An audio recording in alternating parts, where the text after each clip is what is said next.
John, I'll let you start while I find the right files.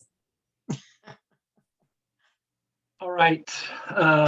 Well, this is also our last meeting of this Working Age Band team.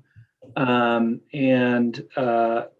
we'd like to do today, I have a fairly close final draft of the framework that we've been working on for the last few months.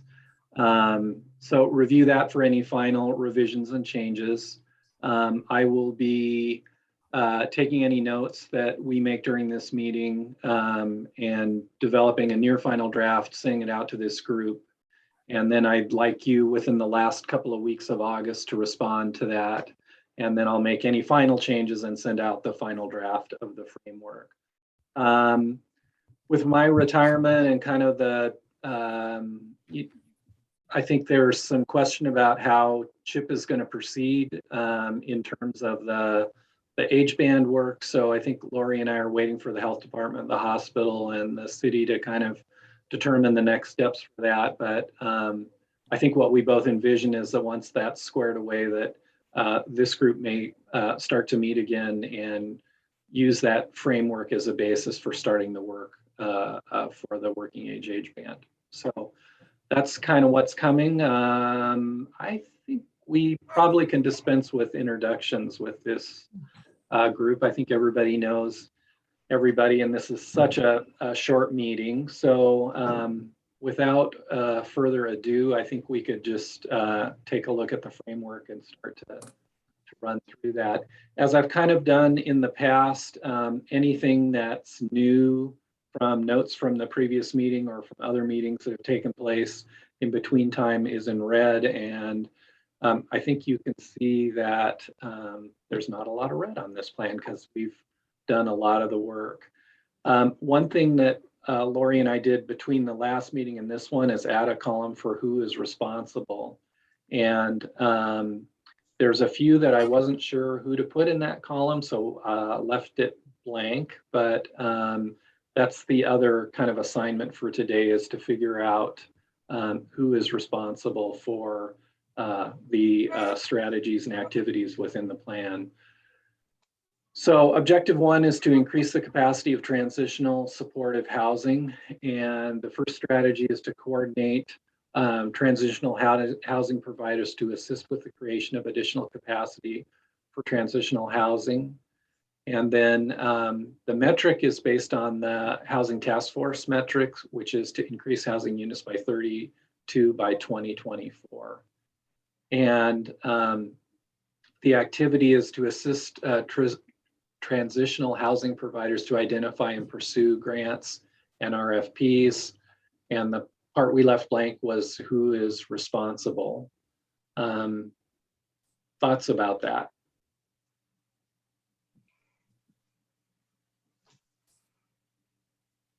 Well, part of it, John, is where the expertise lies and who has the data.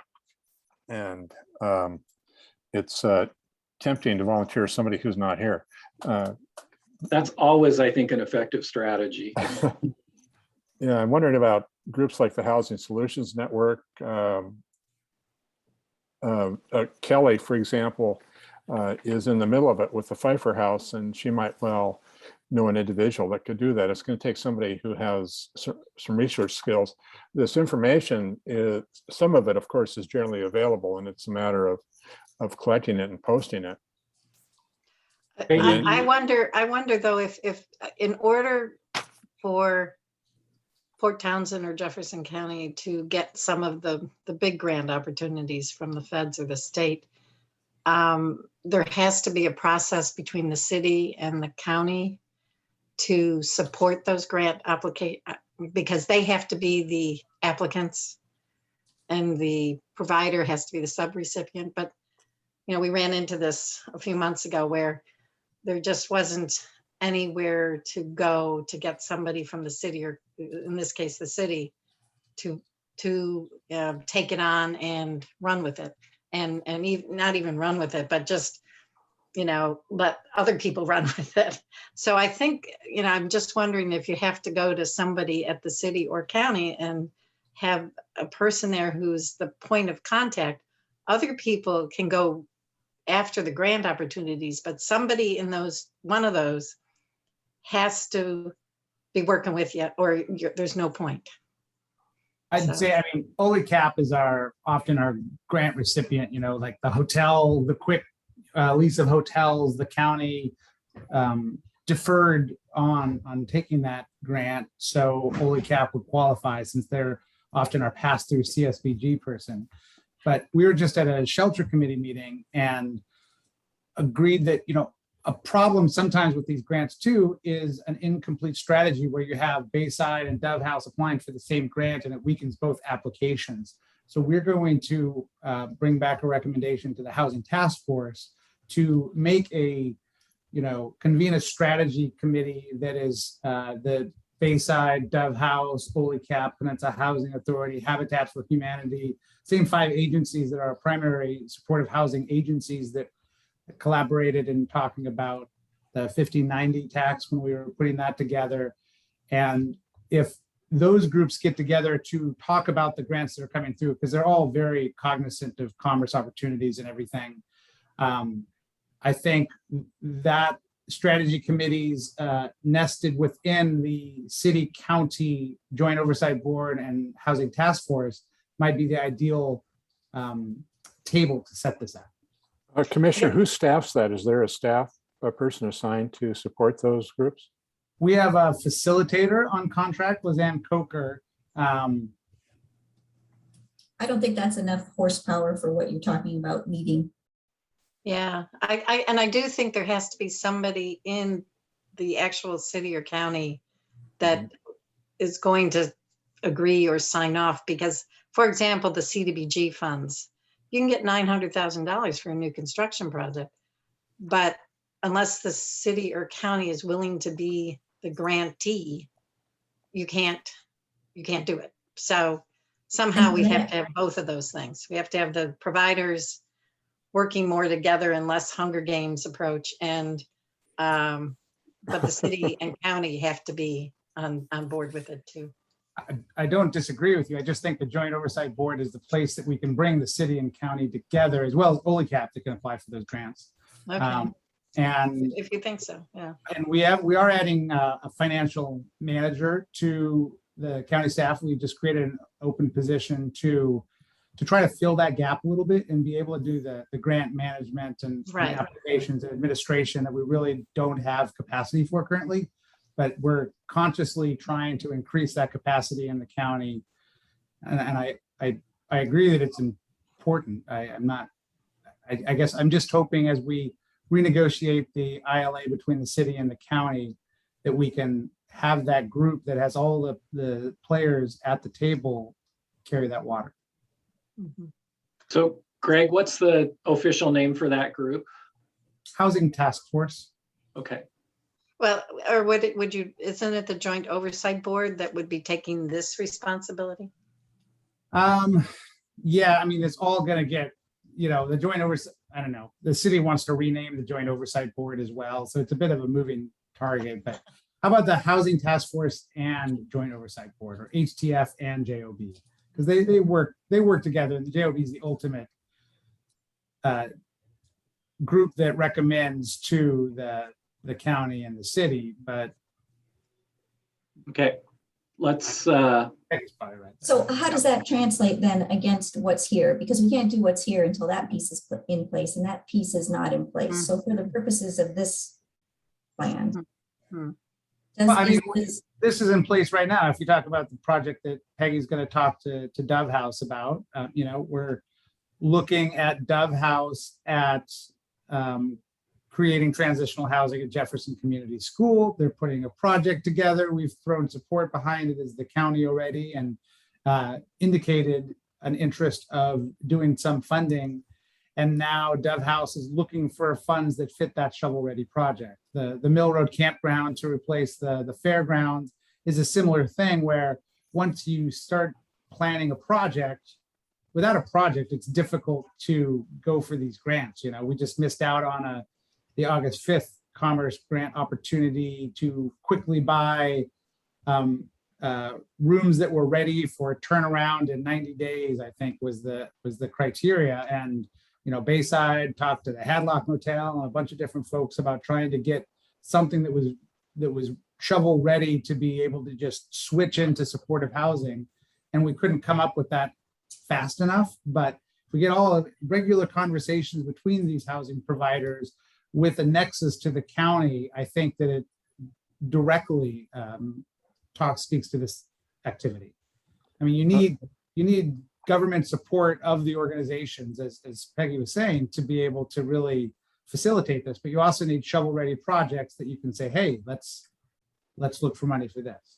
But part of, if you had a designated person, like I'm thinking maybe your finance manager, that's not been hired, but that person could always be on the lookout for those projects. So when the opportunities come up, so it could be the other part of it, you know, looking for the opportunities, and you're ready for when the grants come. I think Ole Cap and Dove House and Bayside are pretty cognizant of the opportunities as they come up. You know, each one of them sent me that August 5th Commerce grant, and there's, you know, they're pretty familiar with the CSBG and CD, all the different block grants. And I mean, I think it's going to be a stretch for the finance person to be the person that finds those grants. I think what we're trying to build the capacity is to administer the grants and make sure that we have, you know, the indirect cost capacity to be able to allow the organizations that are pretty hip to them already to apply for them. Okay. Yeah, I see that. Commissioner, when does just out of curiosity, when's the housing group meet? Housing Task Force meets the second Wednesday from 2 to 4, and the Joint Oversight meets the 4th, I think. We met yesterday. Yeah, second. And then the JOB meets the 4th Wednesday from 2 to 4. All those meetings are on AV Capture under agendas. You can go look at any of those or any of the documents that go with them as well. And right now it's, you know, we are negotiating a new interlocal agreement with the city, but hopefully moving past just being a group that does the 5-year plan and manages the RFP process for the existing funds. All right, thank you. So where does that fit with CHIP? I mean, this framework is specific to CHIP and what CHIP will do. And it sounds like a lot of that is entirely out of CHIP's hands. And I don't want to see CHIP, supposing in the future, I'm the one that's responsible for it. I don't want to see CHIP down for something that really they have no control over, you know, the pieces that need to be in place. Actually, Lori, that's a good question. Is this a point of contact for CHIP to work with others who are doing transitional housing? As opposed to doing the traditional. I think that's what we need to discuss with this framework. Because we're committing to something in a public way if we take this forward to be approved. And it doesn't look like here we can really commit to something that is entirely out of our hands. That's a good point. I guess, you know, Lori, my view of this is that it's a little bit of a roadmap for how to, you know, how to make an improvement for working age people in our community. And for some of those things, we'll be very actively involved, but some of those things we would just be kind of surveilling to make sure, you know, that obviously your participation in the housing task force is one way of kind of monitoring that work is continuing. But I also know that when we look at the elder age band, we took a bunch of things out because CHIP was not directly responsible. So I think there is a counterpoint to that. Oh, I think maybe going with Commissioner Brotherton's suggestion of the task force and the JOB, and it may not happen, the 32 units, but your role here is to assist in these things happening, and you know, the real folks that have to make it happen are those providers and the county and the city. You can't make any of it happen. So. No, and I don't know that I can assist. I mean, I'm not on the JOB. But you're on the housing task force. I'm on the task force, but I think that's going to be readdressed how it is. And I don't see that task force is. Well, I think what we're saying here is identify individual to act as a point of contact and coordination. So what we're looking for is a contact and coordination, maybe? I So don't then I know. think maybe we want to change what the metric is, because the metric of contact and coordination being successful is that it is coordinated and information is distributed to this group or whoever becomes this group. It is not to actually increase the housing. Increase the housing units. Because I know my oversight committee is going to come back to me on that one. Well, a major role of CHIP, of course, is providing data through the community health survey and other things of that sort. And many of the projects that we're talking about here, housing included, are reliant to some extent upon the data that's in the community health plan and the work that's being done with a behavioral health consortium. And that's it's more than a support function, but it's not a direct service function either. Well, you need that data to do the grants. Right. And So is that what we want to say, that Maybe the metric is changed to providing data to those seeking grants or something like that. I'd say there's, purchasing and setting up the facility is one thing that grants are needed for, and ongoing, the supportive services, I see a lot of interface with CHIP as well. And I don't know if there's a place there to talk about things that aren't just to delineate the kind of grants that we might be going for. And some of the more, the behavioral health supportive services grants might come from the behavioral health consortium or connecting the services in a more explicit way to the housing. I'll also point that transitional is misspelled on 1A1 under activities. And a major part of that is identifying priorities. Going back to the original survey, mental health was identified as the #1 public health issue in the county, and I doubt that that's changed. So making that known and making that available is a really important function, I think, of the consortium and of the grant that we're talking about. Lori, I can massage the metric a little. I mean, I was asked to put that metric in, but I agree that may not be the best measure of whether we're being successful.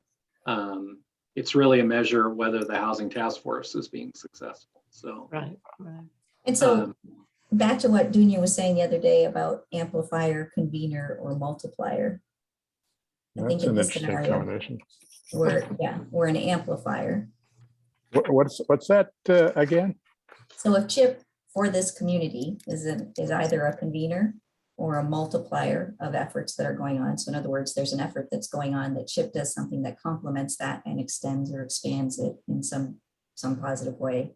Or an amplifier, somebody who just gets the word out. This effort is happening and sort of galvanizes other points around the community where perhaps they can be multipliers. So having a clear perspective of what it is that CHIP is here to do. And I want to underscore, this is outside of the consortium, because the consortium has a very narrow focus of mental health and SUD, OUD related. yeah, I agree on this one. It's as an amplifier, I think is pretty clear.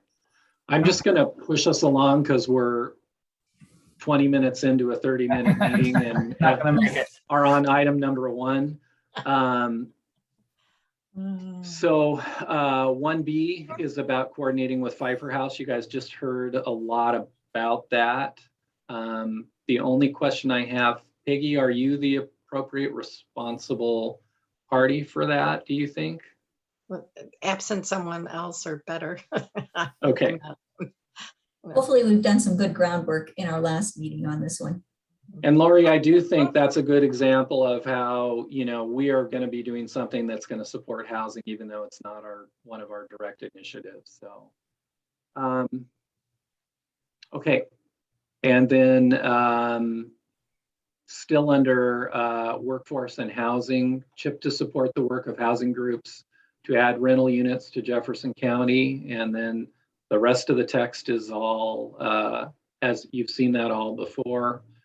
Again, this is a metric from the Affordable Housing Task Force. to increase rental units by 80 by 2024. And the data source is the Affordable Housing Task Force. And I guess you could make the same case about this metric as the last one. What do you guys think? All that we said before goes to this. Well, that's laid out rather well there, I think. Yeah, because in whatever form it is and however it's staffed, the collective agencies on the housing task force that are involved in that really know what's going on. And in the survey, when was the last survey done? I've lost track of that. 2019. Yeah, so and not very much has changed. It's just gotten worse, I think, in terms of the housing issue. But there's I really like that, and it's obvious that the Affordable Housing Task Force is the source of data, and so rounding that up and making it available on an ongoing basis is the challenge, I think. Well, there is a whole process outlined here. I think that Right. Peggy has thought through, and Mm. I just want to make sure we're not. Go ahead, Peggy. Well, it's to be real clear, this is the workforce housing at the highest AMI, 80%, where quite frankly, there are very little in the way of financing available from the county or the state. So you have to get very creative on this. This is not the housing that would be done by any of like the Ole Cap or Bayside or any of those people. But it's really critical to our community. I mean, Absolutely. Yeah. if we intend to attract working class People. folks to our working age people to our community, we need housing. So yeah. So at this stage, there's nothing in the Affordable Housing Task Force work that's going on that addresses this particular band. It's really not the focus of the task force at all. Yeah. And so, Greg, to your mind, does what we're talking about here and have laid out, which is a pretty significant project, is this something that's okay for CHIP to sort of run with? Given capacity, I like the activities outlined here. I think it's important work. I wonder if Housing Solutions Network would be a better convener for this, but I think it's really important, and I like how this is put together. I'd be happy to participate as well if it would be helpful. Okay, so do we want to see if we can add Housing Network Solutions to the folks that are involved? you could put that Well, on. it does organize a work group, so why don't we get them in the work group? Okay. Yeah. And Lori, you and I can look at the metric, I think, and see if we can massage that to be more CHIP focused. Great. If you make a note about that. Because right now my brain is not capable of holding any more information. Good. That's, John, when you leave, that's not just going to pour out someplace. It's going to go with you. I don't know. Trust It might me, get you're not dumped going to in- retire. get Yeah. dumped into Port Townsend Bay. So, all right, next page, Lori. So I made no changes to this one other than adding the responsible party. So this is about addressing poverty as a factor impacting working age residents in our community. And this feels, has always felt to me like a stretch goal, but I think it's important to have it in there. So it's really challenging, but it's, like I said, it feels like an important thing to at least call out. It's not the biggest pinch point, I don't think. And I mean, I think housing, as McDonald's has banners out, we start at $15 an hour, and Jefferson Transit will pay for your CDL, and Maritime Center is starting a tugboat training school. I don't have any problem with this, except that it's, I don't think the biggest part of the problem. If you're 21, you can get a $25 an hour job and a CDL today, but you'd have to have a place to live. Yeah. Well, I could be convinced to take it out, to be honest with you, but I mean, people have put thought into it and it's in here for a reason, but I understand what you're saying, Greg.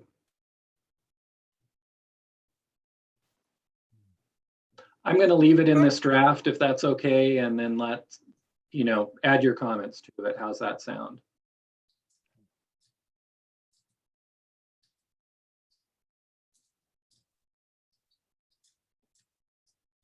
Okay, Lori, when you're ready, next page.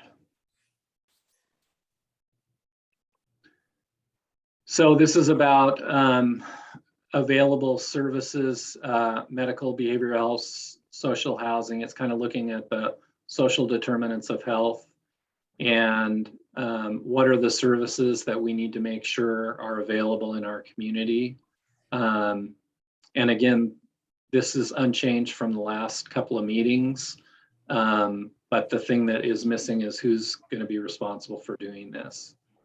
And it's the strategy probably defines it the best. So it says break down the current structure of resources and partner with to understand community resources available and how they integrate with medical and behavioral health systems.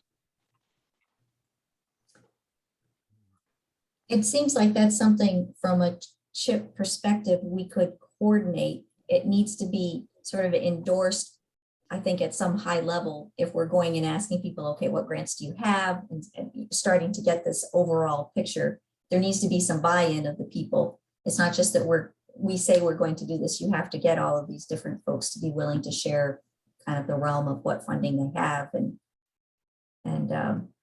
And I have already started to do that from a behavioral health consortium perspective. And I can tell you it's very hard to get the information out of people, but I think it might help us from a higher up place. The concept of working as a system to address behavioral health or whatever other thing, community health related thing we're trying to address requires this sort of effort that brings everybody to the table with some key information that maybe some tend to keep closer to the vest. You're right, Laura. It's very difficult to do, but it's important. That spreadsheet that you've started to work on, I think, is a really good starting place for that. And of course, it's never ending because things change. But hopefully, it'll give a point in time. And we always talk about funding, but it's good to know collectively where it's coming from, and that would go back and feed the other things that we've talked about this afternoon. So that's a very useful kind of thing. But it's sure labor intensive though, and then trying to figure out a way to present the data so that it's understandable and useful to people.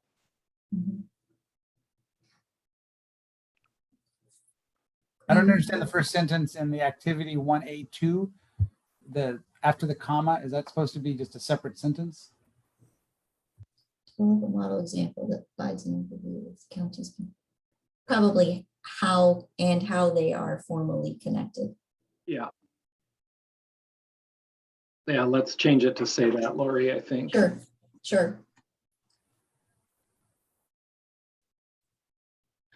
So I'm willing to put Chip's name there. I'm knowing that it needs some momentum from a higher, I'm happy to hear you say that, Lori. I didn't want to volunteer you since I'm skedaddling out on you, but I think Chip is the right one to do that. So what was I doing here?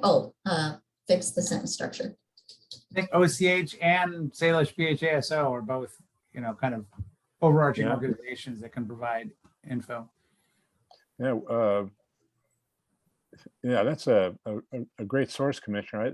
They really have their hands. Both of those are who told me to do it from here because they don't have that information. One of the frustrations is that as an agency, I am doing a lot of that groundwork that then gets published in reports that looks like they just have that information when in fact it was hours of gathering it. Just to be clear. Well, maybe to put them in the proper context, they have a lot of money going through their organization, so they may not have all of the data, but they have theirs. So that's helpful. Yeah, I think a big piece is the coordinating of all that information, because I think each group has their kind of view of the world, but nobody has that overall view. So, all right, Lori. Does CHIP grant have money for the epidemiologist at Kitsap that does the behavioral health advisory committee epidemiology? I feel like that's we have had that in the past, Greg. The the whole funding structure for how CHIP is being carried forward is being negotiated right now between the city, the county, and the hospital. So we have had that in the past and hope to have that in the future. Essentially, what the city contributed in the last iteration was what we sort of stockpiled to go toward that community health assessment.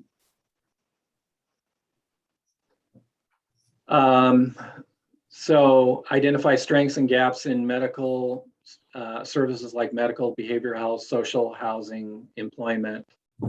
And again, the thing that's missing is who's responsible. Lori and I talked and believe that some kind of a SWOT analysis is what's appropriate here. And I think conducting the SWOT analysis with, like the folks on the Behavioral Health Coalition would be a really good way to do that. I don't know what you guys' thoughts are. I agree 100% with that idea. Let's volunteer to Lori for the rest of it. We'll get through this by I'm being very careful, Lori. Well, here's what I want to say. CHIP is the community coming together to do something. CHIP is not Lori doing everything that then the community. And I think that is some clarification that, needs that somebody besides me needs to have, because maybe I have it wrong. But if that is the case, then you're going to need more staff for CHIP, I think is where that goes. Well, the consortium and everybody who's been involved over these many years are the sources of a lot of this stuff, but somebody needs to compile it. And beyond compiling it, we have so many different groups who meet and are sacred in their meeting that are covering the same topics, right, that it would be impossible to collect that information in a coherent way. Yeah, there is duplication. Yes, there is. Okay. So for now, I'm putting that there. Thank you. We're almost done, I promise. BHC to develop and address care gaps for community for medical behavioral health care. And I think that is the BHC. Mm-hmm. And I think that's something we're already doing. Yeah, I agree.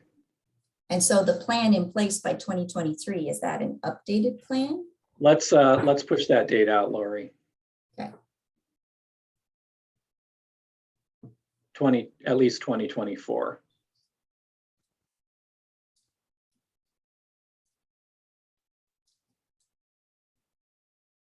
And I think there's one more page, Lori, and we're at 4:30, so hopefully we can just zip through this last page.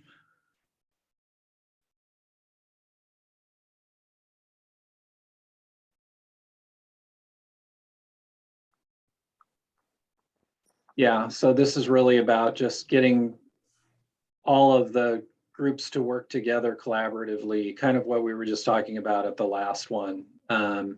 And then to develop definitions for things like navigators, case managers, care coordinators. And I think, again, that's the BHC that needs to do that work. With some staff time from the CHIP team. I mean, is this the place to talk about something we've talked about many times, Lori, and that's standardized data collection from our myriad of organizations? Is that something that we should aspire to?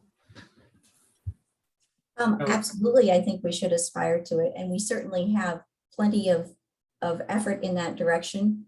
I don't think that CHIP or the BHC is going to affect the changes in organizations that need to happen in order for that to be effective, but we can certainly keep the issue at the front of people's awareness. And we do presentations every 6 months about data across EMS, law enforcement, that should give us some idea of how we are or are not successful in that. I also think, go ahead. Is it possible for CHIP to provide that template, getting back to what the commissioner said about a standardized data? Unfortunately, they all have different like WASPIC requires the sheriff's navigator to report on open lattice, and they changed to something else. And the PT navigator has a different structure to doing reporting. So I think there's external obstacles as well as departmental. It's a major IT challenge because every one of those systems defines those data elements differently.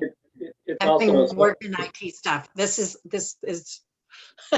it's also a social Yes, challenge. next 'Cause take off piece in the Middle East because you'll be ready.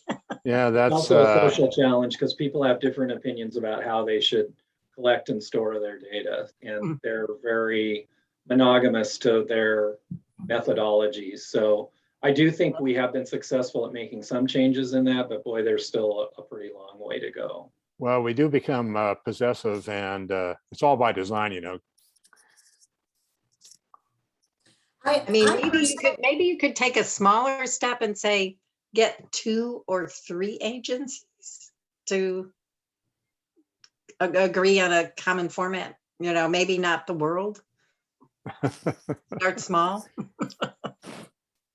Lori, will you just put a note about data standardization, and I'll see if I can weave something in there. Put some kind of reward in there, John. Give them a prize if they do it. And I would like to point out all of this work right now that we've been talking about here in the past few minutes is all BHC centric. And I want you to remember that we have 2 other age bands who have just as substantial plans that they want to put forward. And so when we look at this, I would like us to have an eye toward realistic, because I don't want to go out and say that we're committing to something that then we don't do, because that just blows the credibility of CHIP in general. Let's go out with something that we can do, have a stretch goal, make it clear that's the stretch goal, and really have impact instead of spreading ourselves across too many things and not having much impact at all. Lori, I think that's a good kind of warning for your final review of the plan. I think it's okay to take some things out if you feel like they're not realistic goals. So when I give you kind of the final draft of this, if you look at it and say, wow, that is just not going to happen in the next 4 years, then I think we should really think about taking it out. So is there a way to do that, John, and keep track of them? Because there are some pretty good ideas here. yeah, And Absolutely. you really can't put something in it. I mean, language like "if possible," we aspire to, that doesn't belong in here, but yeah. that's basically what we're talking about. Yeah, this is the last one. And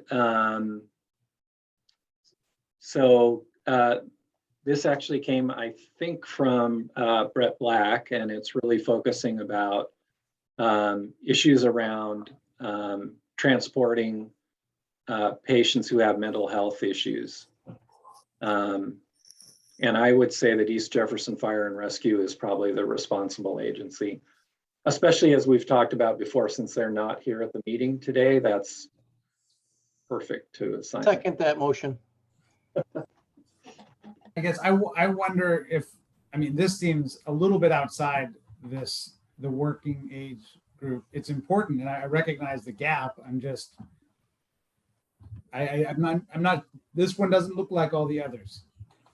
Yeah, it felt a little bit, sometimes someone has a particular issue that's important to them and it gets put in, and I'm actually in favor, Greg, of making this a topic for the BHC to talk about, but not, not part of the CHIP plan. It's a pretty generic issue that stretches across all ages. Yeah. And honestly, it might be something between 2 agencies that I don't know if CHIP should be in the middle of, but we can certainly convene the parties together. I think I'm going to take it out for this draft if you guys are okay. Okay. All right. Well, we went a little bit over, but since it's our last meeting, I think we've always stayed on time. So I'm going to say, hey, I think we're okay. As I said at the last meeting, sure appreciate all of your hard work. So as I talked about at the start of the meeting, I'll add these notes, make this as tuned up as I possibly can, send it out to you, and I'll send you a date to review by and get it back to me. I think it'll be like August 27th, something like that. And then